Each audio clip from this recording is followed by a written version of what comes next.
18.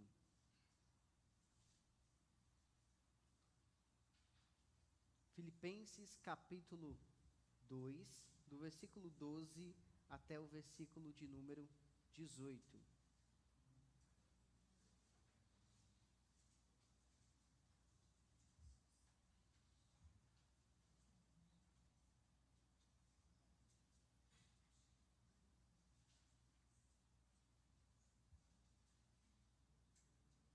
Diz assim a palavra do nosso Deus: Assim, pois, amados meus, como sempre obedecestes, não só na minha presença, porém muito mais agora, na minha ausência, desenvolvei a vossa salvação com temor e tremor, porque Deus é quem efetua em vós tanto querer como realizar, segundo a sua boa vontade.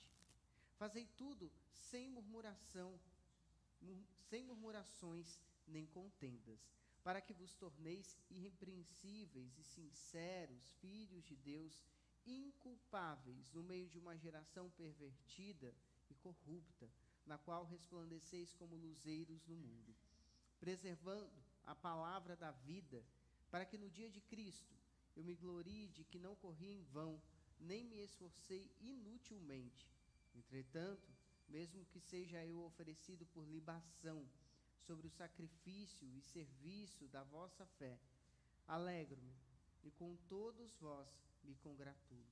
Assim, pois, vós também, pela mesma razão, alegrai-vos e congratulai-vos. Oremos mais uma vez. Senhor Deus, nós somos privilegiados por estarmos diante da tua santa palavra, por estarmos diante da sua verdade revelada, Deus, e por isso que o Senhor nos ajude a compreender aquilo que quer falar conosco, além, Senhor, de compreender que também essa palavra seja refletida em prática na vida de cada um de nós, para que mostremos de fato o seu Filho Jesus Cristo ao mundo. Essa é a nossa oração em nome de Jesus. Amém. Irmãos, o tema do sermão de hoje é buscando maturidade espiritual, buscando maturidade espiritual. E eu quero lembrar vocês de uma coisa para ilustrar aí o tema do sermão de hoje. Quando nós olhamos, por exemplo, para a figura de um bebê, nós vemos alguém em constante evolução, né? Então o bebê nasce e o bebê só toma leite, o bebê não se alimenta com alimento sólido. Depois ele adquire uma certa maturidade e ele tem ali o alimento sólido. E depois ele começa a falar, daqui a pouco ele começa a andar. É um processo natural. Em alguns casos isso demora, em alguns casos isso não acontece. Como, por exemplo, quando um bebê é prematuro e ainda não se desenvolveu completamente, não desenvolveu alguma parte do corpo, né? Ou não consegue ainda respirar sozinho. Mas o processo natural é que ele vem ao mundo e começa a se desenvolver e ganhe essa maturidade e consiga fazer ali as coisas sozinho e adquira cada vez mais uma independência. Adquira uma maturidade. Esse texto que nós acabamos de ler, Filipenses capítulo 2, do versículo 12 até o versículo 18, é uma exortação de Paulo ao fato de que os filipenses precisavam ter maturidade espiritual, precisavam ter um relacionamento com Deus e agir de forma que esse relacionamento se refletisse em pessoas testemunhando o evangelho do Senhor, que esse relacionamento tivesse frutos na vida daquelas pessoas, na vida da igreja, na vida de quem testemunhava esses irmãos. E nós precisamos lembrar de algumas coisas importantes aqui, antes de entrarmos diretamente no texto. É uma carta muito afetuosa de Paulo para com os filipenses. Muitos chamam essa carta de uma carta de amizade.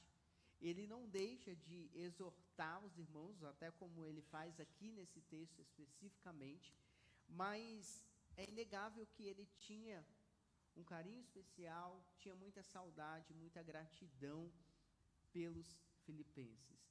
Então, essa era uma cidade que era um grande centro político, um grande centro comercial, e quando Paulo está na sua segunda viagem missionária, né, foi lá que ele fundou a primeira igreja na Europa, durante a segunda viagem missionária, ele vê o evangelho florescer, né, a partir da casa de Lídia, que testemunha ali o poder de Deus, transformando vidas, e mesmo depois da saída dele, os filipenses permanecem fiéis, ajudando financeiramente, contribuindo para o crescimento do evangelho e para o sustento do apóstolo Paulo, mas permanecem firmes na palavra do Senhor.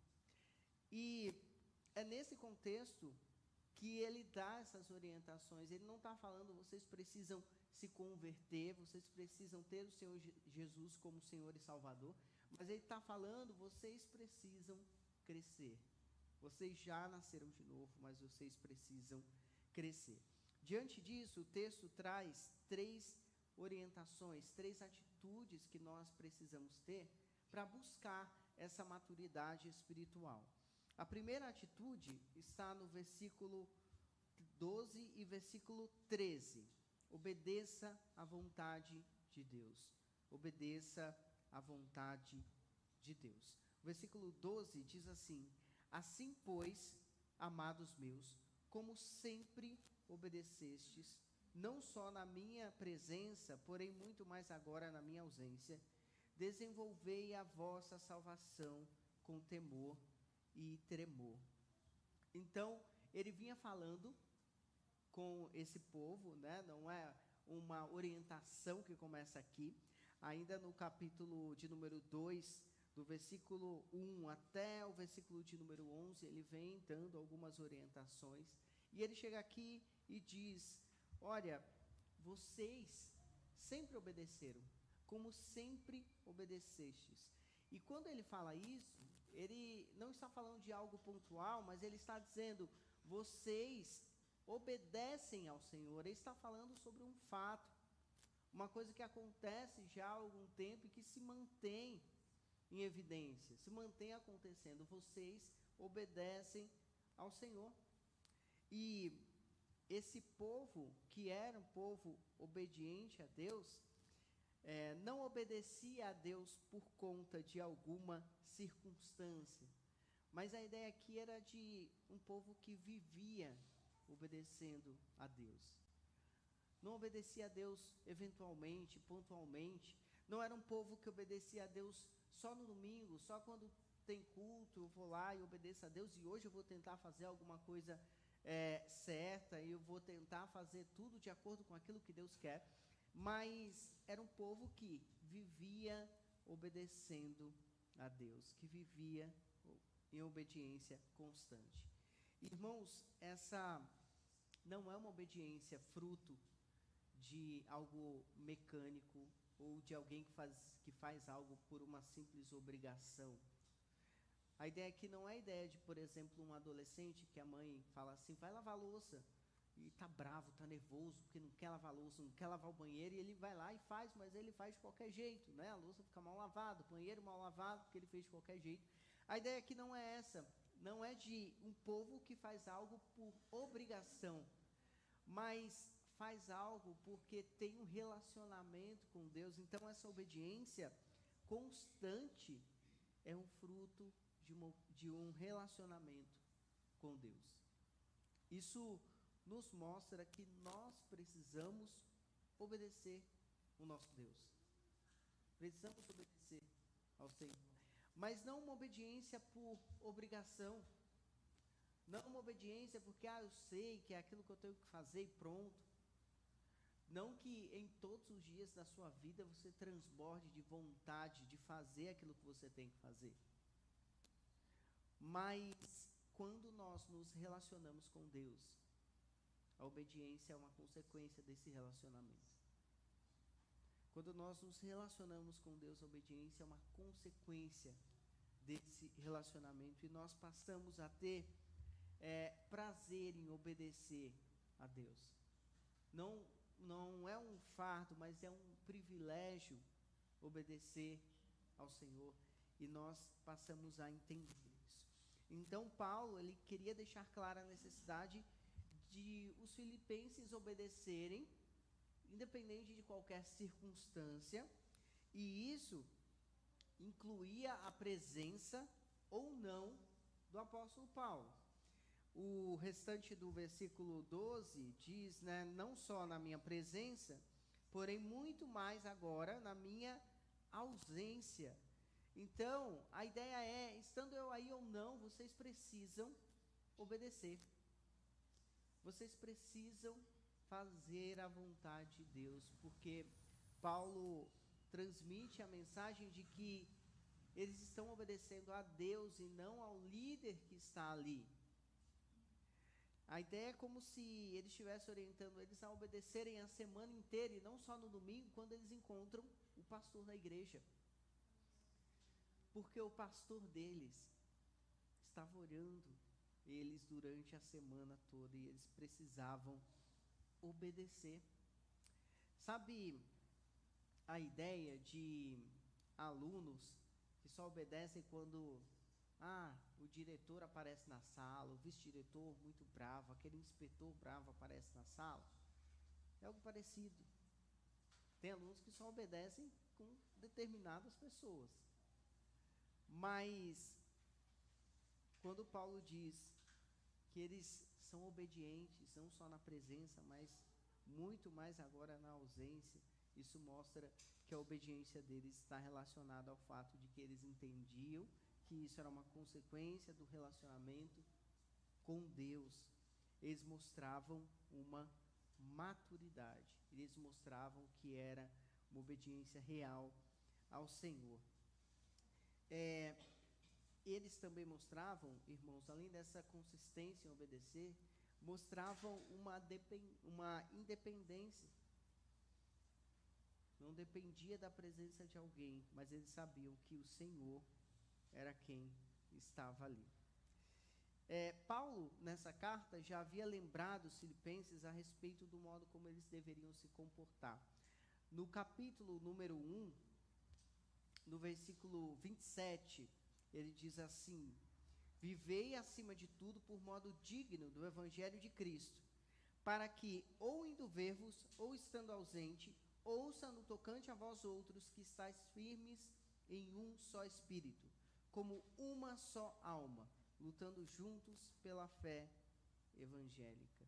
Então, ele já tinha dado essa ideia para eles que, olha, estando eu aí ou não, vocês precisam obedecer. Isso traz algumas lições para a nossa vida. Precisamos ser firmes na nossa fé, mesmo quando ninguém está olhando. E durante a nossa vida, durante a nossa semana, nós passamos por diversos momentos em que nós estamos sozinhos ali. Não tem mais ninguém observando. E é nesse momento que o nosso temor ao nosso Deus é testado. Não só em um momento em que você está fazendo algum trabalho lá e seu chefe não está supervisionando, mas, por exemplo, ao navegar na internet. Geralmente não tem ninguém ali olhando. Então você precisa lembrar que você teme a Deus. E essa obediência, por exemplo, até ao navegar na internet, deve ser um fruto do seu relacionamento com Deus, de você olhar e falar assim: eu temo ao Senhor. Eu vou ver o que Ele quer que eu veja. Aquilo que desagrada a Ele eu não verei. Eu não vou abrir aquela aba, eu não vou abrir aquele site. Eu não vou fazer o meu serviço bem feito porque meu chefe quer que eu faça, mas porque o Senhor está me vendo. E porque com o meu testemunho eu glorifico ou envergonho o nome do meu Deus. Quando nós fazemos o que é correto apenas pensando naquilo que as pessoas vão pensar, vão falar, nós nos assemelhamos aos fariseus. Jesus Cristo, em Mateus capítulo 6, diz que a gente deve orar e entrando no nosso quarto, fechando a nossa porta, e ele fala: vocês não sejam como os fariseus quando vocês orarem, porque eles se colocam em pé nas sinagogas para que os outros vejam. E aí depois ele diz: eles já receberam a sua recompensa, porque a recompensa deles era que as pessoas reconhecessem, olhassem e falassem assim: nossa, como ele ora toda vez aqui nesse horário, como ele se coloca aqui em oração todos os dias, nossa, que homem santo. Essa era a recompensa deles, uma recompensa minúscula comparada com aquilo que o Senhor tem para aqueles que obedecem verdadeiramente a Ele. Então nós precisamos lembrar disso. O versículo 12 termina com a seguinte orientação: desenvolvei a vossa salvação com temor e tremor. A ideia aqui, irmãos, não é que eles deveriam começar alguma coisa, mas quando Paulo fala desenvolvei a vossa salvação, a ideia é que eles deveriam dar continuidade a um processo já existente, algo que já havia começado. Eles deveriam ter constância em algo que já havia começado, porque Paulo está falando para pessoas que já haviam nascido de novo, já haviam recebido o Evangelho. E isso mostra que eles deveriam continuar buscando a Deus, continuar orando, continuar lendo a Bíblia, continuar se reunindo, indo à igreja, indo à casa uns dos outros, continuar obedecendo a Deus. Isso nos mostra que cada um de nós tem a responsabilidade de crescer espiritualmente, de desenvolver essa salvação, que é buscar cada vez mais a Deus. Os filipenses, que tinham uma maturidade, conseguiam caminhar sozinhos, eles deveriam continuar a sua caminhada, assim como nós devemos continuar a nossa caminhada, buscando essa santidade, não desenvolvendo no sentido de melhorar aquilo que nos foi concedido, mas desenvolvendo no sentido de buscar uma santidade, e isso significa desenvolver a nossa salvação. Mas esse desenvolvimento, ele é caracterizado aqui pelo apóstolo, deve ser feito com temor e tremor. Com temor e tremor.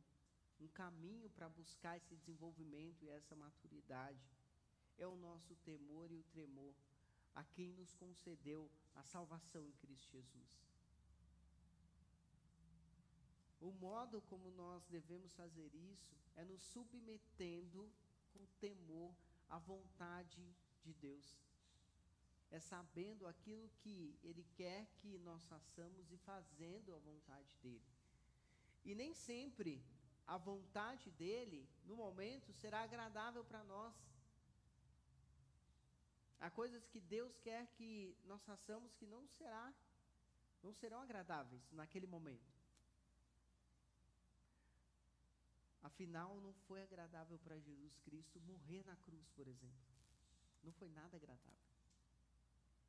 E nós temos servos de Deus em toda a história que fizeram coisas que não eram agradáveis para eles naquele momento, mas era a vontade de Deus. Por isso, mesmo se não for agradável, mesmo se você não entender, faça com temor e com tremor diante de Deus.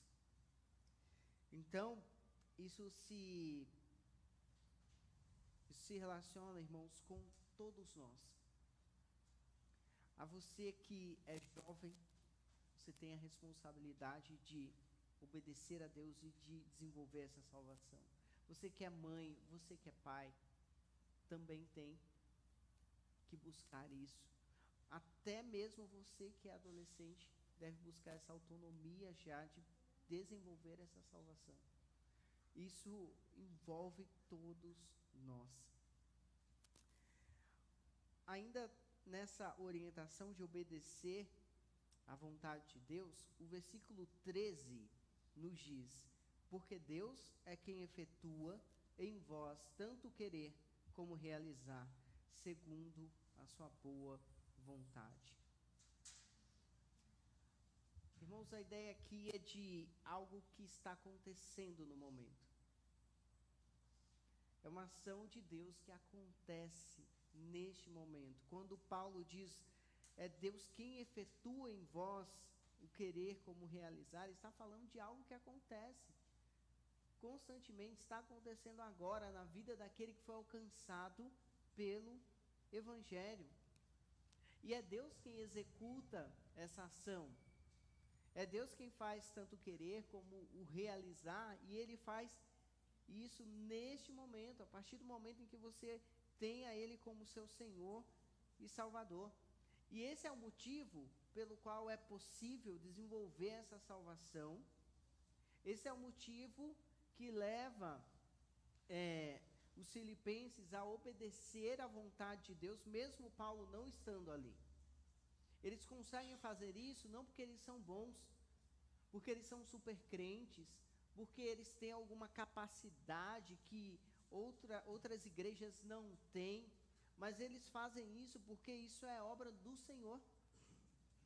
Porque a ação do Senhor de operar, efetuar esse querer e esse realizar faz com que eles obedeçam a Deus, mesmo em situações desagradáveis. E isso também se aplica na nossa vida. A ação do Senhor constante de efetuar tanto esse querer como esse realizar faz com que a gente, mesmo nos dias difíceis, mesmo nos dias complicados, quando a gente recebe uma notícia de que perdemos o emprego, perdemos um ente querido, em que nós não recebemos aquilo que nós esperávamos, que estávamos ansiosos para receber, faz com que mesmo em situações como essas, nós permaneçamos firmes. Faz com que perseveremos diante do Senhor, diante de situações adversas. Porque se fosse pela nossa própria força, nós não aguentaríamos. Por isso nós temos que glorificar o nome do nosso Deus, que efetua tanto esse querer quanto esse realizar segundo a sua boa vontade. E devemos agradecer também o fato de que Ele faz a vontade dEle e não a nossa, porque a nossa vontade muitas vezes não é boa. Nós pensamos que é, mas não é. Pense na figura de uma criança, e você como pai, você como mãe, a criança está morrendo de vontade de colocar o dedo na tomada. Está morrendo de vontade. E elas, em algum momento, morrem de vontade mesmo de fazer isso. É impressionante. Quer porque quer colocar o bendito dedo na tomada. Você não vai olhar para aquela criança e falar assim, é a vontade dela. Deixa ela matar a vontade, porque você sabe que aquilo não é bom para ela. Da mesma forma acontece conosco. Às vezes nós achamos que temos uma vontade, um desejo muito maior, muito melhor do que aquilo que está acontecendo, ou aquilo que Deus tem para nós. Mas a verdade é que a vontade do Senhor é boa, verdadeiramente boa, sem corrupção, sem pecado, sem desejos pecaminosos que influenciem essa vontade. E é por isso que a vontade dele é boa, perfeita e agradável. E nós devemos confiar nessa vontade. Por isso, nós devemos lembrar de algumas coisas que podemos aplicar na nossa vida. Tudo o que você receber, você deve dedicar ao Senhor. Você deve agradecer ao Senhor. Você deve glorificar o nome do Senhor, porque foi obra dele. Trabalhe, porque o fato de Deus produzir, efetuar em nós o querer como realizar, não tira de nós a nossa responsabilidade de dobrar os nossos joelhos e orar, de nos colocar diante da palavra dele, de separar um tempo para poder ler a palavra dele, de fazer a nossa devocional. Então trabalhe, continue trabalhando e fazendo aquilo que você deve fazer, mas com a consciência de que sem o Senhor nada poderia ser realizado. Então, isso se aplica também àquilo que as nossas frustrações. Às vezes, nós olhamos para nós e tentamos ser perfeitos, e aí você olha para você como pai, como marido, como esposa, e você pensa, nossa, eu falho tanto, e eu falhei aqui, e eu falhei ali. Mas olhe para Jesus Cristo, olhe para aquele que não falha, e saiba que você não tem controle sobre as coisas. Irmãos, um exemplo muito forte na minha vida sobre o fato de que nós não temos controle sobre tudo foi quando, no dia em que meu filho nasceu e no dia em que ele faleceu. Porque no dia em que ele nasceu, eu não consegui chegar para vê-lo nascer. Um acidente aconteceu no meio do caminho e o trânsito se instaurou e não consegui chegar. No dia em que ele faleceu, não consegui chegar para ver os últimos momentos dele. Havia ido para casa para buscar a mais velha na escola, não consegui chegar. E ficou muito claro para mim que aquela era a vontade de Deus.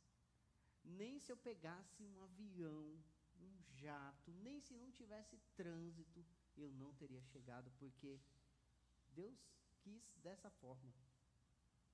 E nós precisamos entender que Deus nos coloca em determinadas situações para nos mostrar que nós não temos o controle, sim, Ele tem, e por isso Ele efetua tanto o querer como o realizar.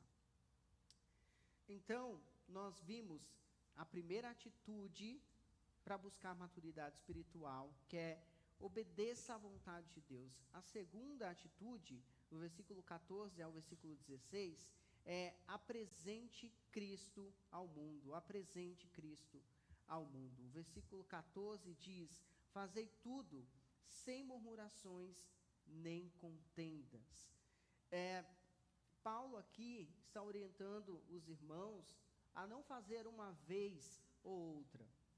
Ele está orientando esses irmãos a ter uma ação constante. Quando ele diz, olha, vocês devem fazer, ele está dizendo, vocês devem fazer constantemente, ou vocês devem continuar fazendo.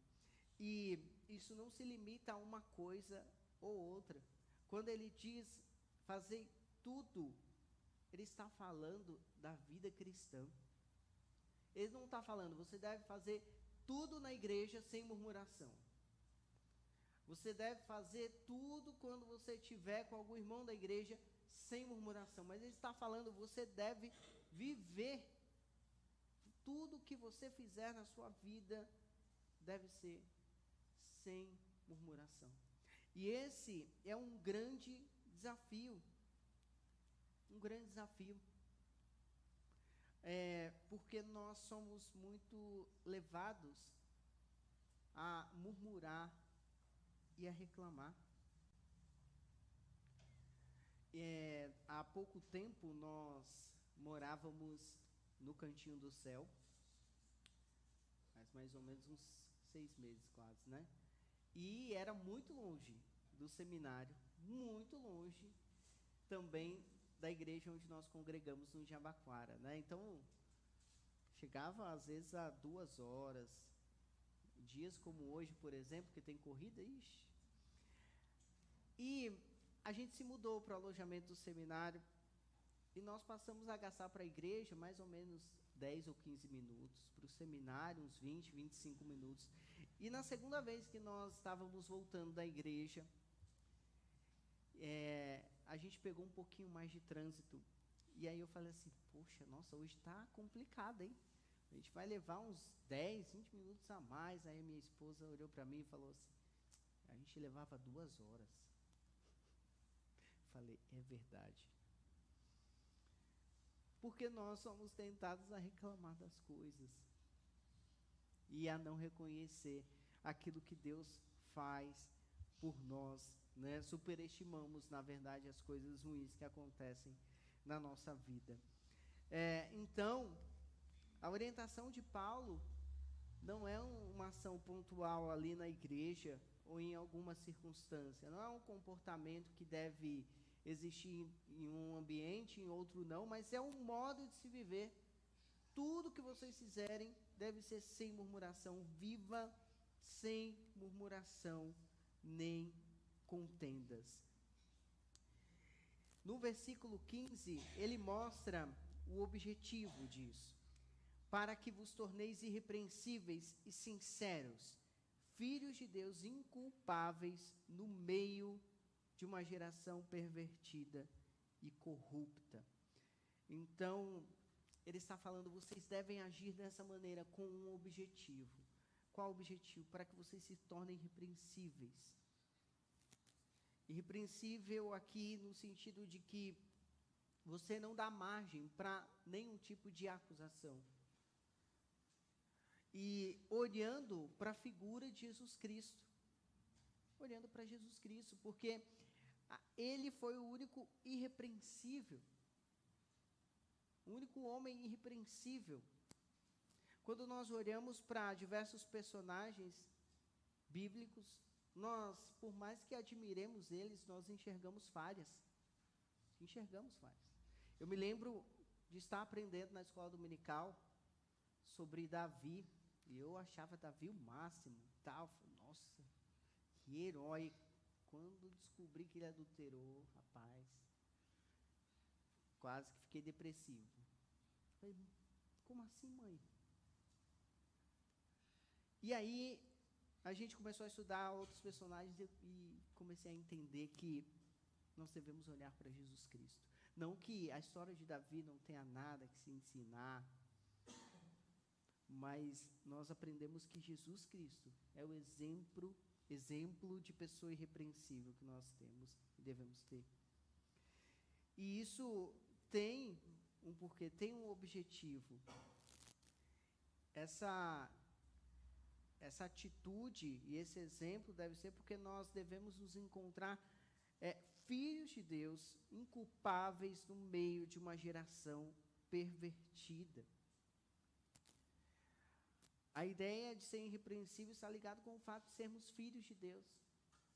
Então, a ideia de você não tem nada o que falar daquela pessoa, porque aquela pessoa é filha de Deus. Filho de Deus não no sentido de que você está lá cansado, ou você fez uma boa ação, ou você está em alguma situação lá no trabalho e alguém fala assim, ele precisa de um descanso, ele precisa de uma hora de almoço, porque ele também é filho de Deus. Não nesse sentido, mas no sentido de que nós fomos feitos filhos de Deus por meio do sacrifício de Jesus Cristo. Porque só aqueles que foram feitos filhos de Deus por meio do sacrifício de Jesus conseguem ser irrepreensíveis e conseguem fazer isso no meio de uma geração pervertida e corrupta. Qual o contexto que esse povo vivia? Já era uma geração pervertida e corrupta. Qual o contexto que nós vivemos? No meio de uma geração pervertida e corrupta. E a palavra de Deus traz, em alguns textos bíblicos, essa ideia de geração pervertida e corrupta. E geralmente isso se refere à rebeldia com Deus, idolatria, imoralidade, uma dureza de coração, pessoas que não querem saber de Deus, que não querem saber do Evangelho. E se nós olharmos para o período que nós vivemos hoje, nós também temos um período de pessoas que não querem saber de Deus, que não querem saber do Evangelho, que olham e falam assim, não, deixa para depois, eu preciso aproveitar a minha vida, eu preciso curtir a minha vida, eu preciso fazer isso aqui primeiro, e não querem se voltar para o Senhor e assumir uma responsabilidade. Nós também vivemos em uma geração pervertida e corrupta, e a nossa ação como filhos de Deus irrepreensíveis deve ser resplandecer como luzeiros no mundo. Resplandecer como luzeiros no mundo. Paulo está usando aqui uma linguagem que Jesus Cristo usou muito, que João usa. A ideia de que nós somos luz nesse mundo. E se nós somos irrepreensíveis no meio de uma geração corrupta, não há como não iluminar esse mundo que vive na escuridão. Mateus capítulo 5, versículo 14 e 15 diz: Vós sois a luz do mundo. Não se pode esconder a cidade edificada sobre o monte, nem se acende uma candeia para colocá-la debaixo do alqueire, mas um velador, e alumia todos os que se encontram na casa. É impossível, se você obedece à vontade de Deus, se você busca fazer tudo sem murmuração, se você é irrepreensível, que fique escondido o fato de que o Senhor mora em você. É impossível não apresentar Jesus Cristo ao mundo se Ele mora verdadeiramente em você. Então, aquele que foi alcançado pelo Evangelho, verdadeiramente alcançado pelo Evangelho, não consegue não falar de Jesus Cristo. Não consegue não falar dele. E nós, irmãos, falamos de muitos assuntos, né? Quantas vezes na semana você não compartilha aquele filme que você viu, aquela dica daquele livro, aquela série, aquele lanche novo que saiu naquele restaurante, ou até o fato da vida de alguém famoso, né? Você viu que fulano fez isso, que fulano fez aquilo. Mas quantas vezes nós vacilamos e não deixamos de compartilhar os fatos da vida daquele que nos salvou. Então nós precisamos ter também essa atitude. Aqui nós temos algumas aplicações, então. Seja luz onde quer que você esteja. Ser luz, resplandecer como luzeiro é uma consequência de ser irrepreensível, de fazer tudo sem murmuração. Faça isso. E comece, não muito longe, comece na sua casa. Começa na sua casa, sendo irrepreensível na sua casa, fazendo tudo sem murmuração na sua casa, que às vezes é um ambiente em que nós mais reclamamos. Mas imagina seu filho olhar para você e falar assim: nossa, meu pai é irrepreensível, o que eu vou falar desse homem? A sua esposa falando isso, ou seu marido falando isso de você. Se você conseguir fazer isso na sua casa, fazer isso nos outros ambientes vai ser apenas uma consequência. Paulo continua aqui com as suas orientações, no versículo 15, versículo 16, perdão, preservando a palavra da vida, para que no dia de Cristo eu me glorie de que não corri em vão, nem me esforcei inutilmente. Paulo está falando sobre outra consequência de todas essas atitudes. Se vocês fizerem tudo isso, além de resplandecer como luzeiros nesse mundo, vocês vão preservar a palavra da vida. E quando ele fala sobre preservar a palavra da vida, ele também está falando sobre algo que deve acontecer continuamente. Preservar a palavra da vida que nos foi dada, porque quando nós reconhecemos a Jesus como Senhor e Salvador, é porque a palavra chegou até nós. E constantemente nós precisamos guardar os mandamentos, mas não guardar no bolso como nós muitas vezes fazemos. Eu sei, eu tenho consciência, eu lembro, eu decorei. Mas guardar e preservar a palavra da vida, vivendo essa palavra constantemente, lendo a palavra do Senhor constantemente, porque Ele exige uma ação contínua e ativa de nós. Manter-se fiel. Além disso, irmãos, ele diz, para que no dia de Cristo eu me glorie de que não corri em vão. Quando ele se refere ao dia de Cristo, ele está falando sobre o dia do juízo. Ele está olhando lá para frente e falando: olha, façam isso, façam isso, façam isso, para que eu me glorie, para que eu tenha orgulho de vocês, de que eu não fiz o que eu fiz em vão, eu não me sacrifiquei em vão, mas me sacrifiquei por um povo que realmente tenha Jesus como Senhor e Salvador. Sabe, na sala de aula, às vezes a gente, por mais que você explique, e explica de novo, e explica de outro jeito, aí você faz aquela revisão para a prova, aí na revisão você coloca perguntas que vão cair na prova para ver se vai. Você não tem uma garantia de que as coisas vão dar certo. Não tem. Às vezes, numa prova, até os melhores alunos tiram uma nota baixa.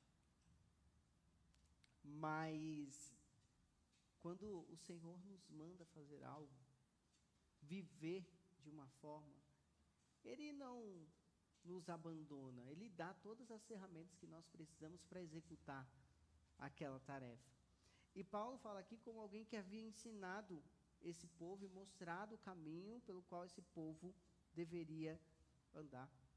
Então, o que ele diz aqui é que a obediência desse povo, as orientações dele, seria uma prova viva de que o ministério dele não foi em vão.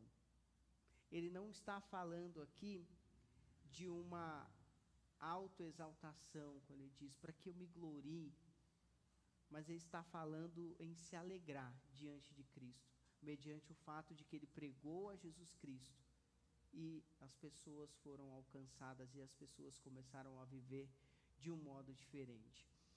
Ele pregou a Jesus Cristo, as pessoas ouviram essa palavra, e não só as pessoas começaram a ir à igreja no domingo, porque nós não somos igreja somente no domingo, mas lá na sexta-feira, na sua casa, estava um pedaço lá da igreja presbiteriana do Grajaú.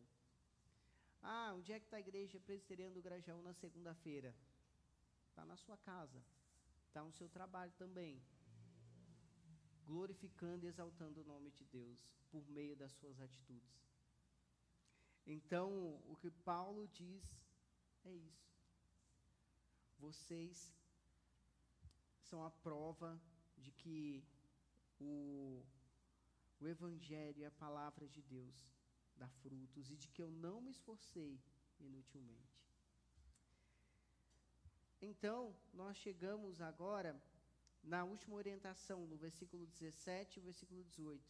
Primeiro, nós aprendemos que a primeira atitude deve ser obedeça à vontade de Deus. A segunda atitude é apresente Cristo. E a terceira atitude é se alegre no sacrifício.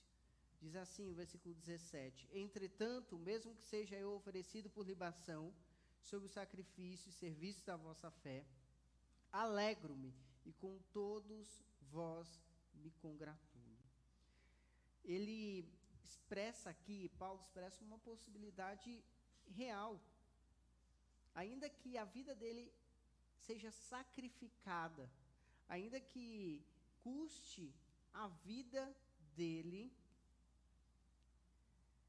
ele ainda assim seria alegre, porque ele estava fazendo a vontade de Deus e pregando o Evangelho.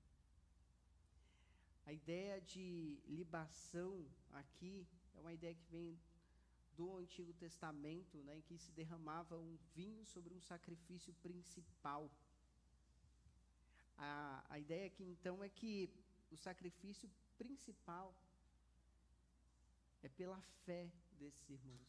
É para que eles cheguem ao conhecimento de Jesus Cristo.